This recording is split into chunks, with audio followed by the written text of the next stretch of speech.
Alright.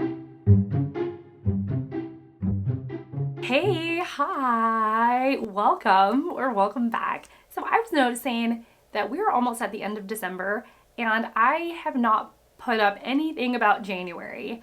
It is a ritual on my channel to put up a to be read video talking about my plans for January, and I haven't done that. I wasn't really even thinking about that. So this is what the video is. I'm telling you my plans. They're pretty sparse, and yeah, this is what this video is all about. Actually, I think I'm missing a book. I definitely am missing a book. I'm gonna go grab it. I have my extra book.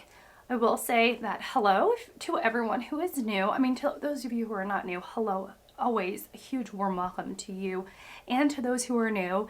And if you're new and you're watching as an unsubscribed person, I would gently encourage you to subscribe, especially if you love the vibe or enjoy the vibe or even gently like the vibe.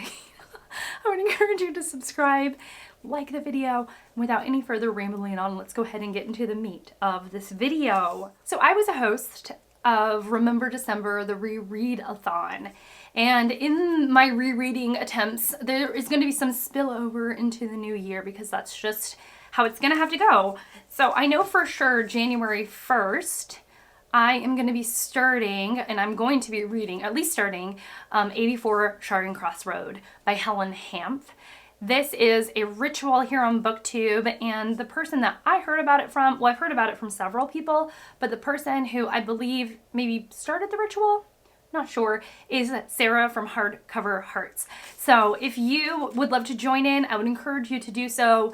84 Charing Cross Road is a gentle, heartwarming, lovely nonfiction book, and I believe that it will be the most wonderful start of this year to start my reading life out with such a sweet, charming book. I was planning on, I did reread some. I'll talk about that in my wrap up. I've definitely reread some books, and it was for the reread-a-thon event that I did this, and I'm so glad that I did. And I've started, but I'm not anywhere near finishing Jane Eyre by Charlotte Bronte. I'm loving Bronte.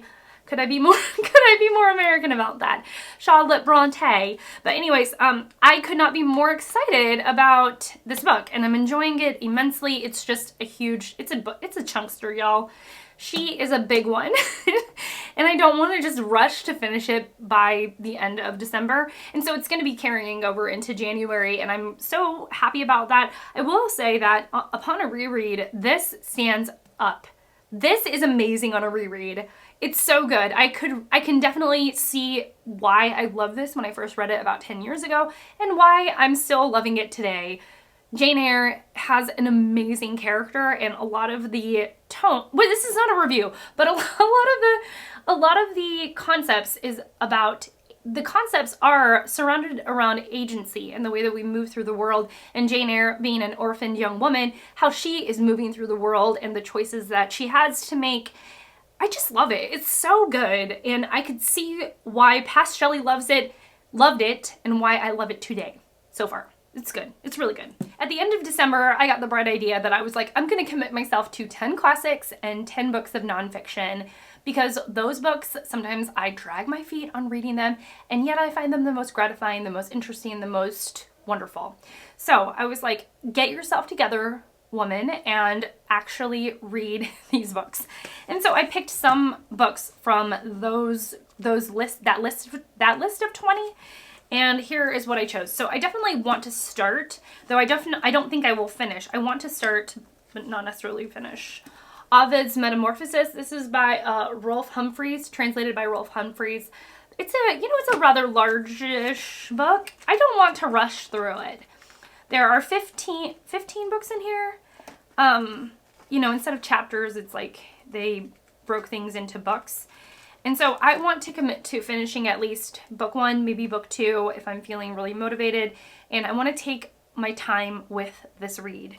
I also, on my 10 classics for 2024, chose Patricia Highsmith's The Talented Mr. Ripley. I think that I'll really enjoy this. And having started one classic and then finishing another classic, I know that it will make me feel like I am getting things accomplished for my goals in 2024. And it will put me on the right foot for the coming weeks and months as I work on tackling these 20 books. And so I want to have read this, or at least started it. So, and it's not too big, so I think I'll really enjoy this. And then for my nonfiction, I was like, you know what, why not? It sounds like a really good read. So it is Helen Rappaport's After the Romanovs. This is Russian exiles in Paris from the Belle Epoque through Revolution and War.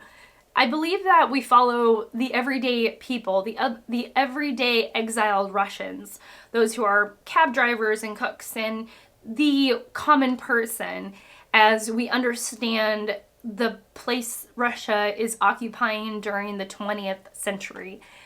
If that makes any sense. I'm sure I'll be able to talk more eloquently about it after I've read it rather than before, but this is on my list because, again, it's manageable. These are manageable books.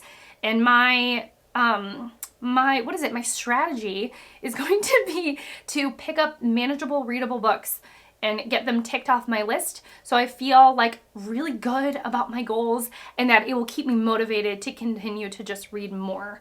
So that is my very kind of small, sparse, I don't know, it's a pretty short TBR video, I think, for me.